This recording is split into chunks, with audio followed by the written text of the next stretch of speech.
বন্ধুরা আজকে চম্পার জন্য জেলি আনারস নিয়েছি। চম্পা কই গেলি রে? জেলি আনারস খেয়ে যা। হে রাজু যাচ্ছি, রাজু আমার জন্য জেলি আনারস নিয়ে আইছে। রাজু আমারে কিন্তু বেশি খাইতে দিবি। আরে রাজুর পায়ে এটা কি? আরে এটা তো রহস্যময় নকশা।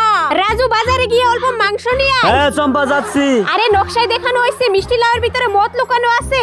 আরে এই তো বার হইছে। আরে আবার দেখাইছে সুপারম্যানের ভিতরে মদ লুকানো আছে। আরে এই তো সত্যি তো বার হইছে। এই মদ না দেখ, চম্পার টাকা দিয়ে তোর জন্য মদ নিয়ে আইছি। আচ্ছা রাজু, আমি পাশের বাড়ি থেকে মাংস চুরি করে আনি। এই জায়গা থেকে এমন ভাবে মাংস চুরি করবো কেউ বুঝতেই পারবে না। এই দাঁড়া, মাংস চোর মাংস চোর। আরে বাপ রে, আমি পালাই। লাইক সাবস্ক্রাইব করে দিয়ে এই ইমোজি কমেন্টে।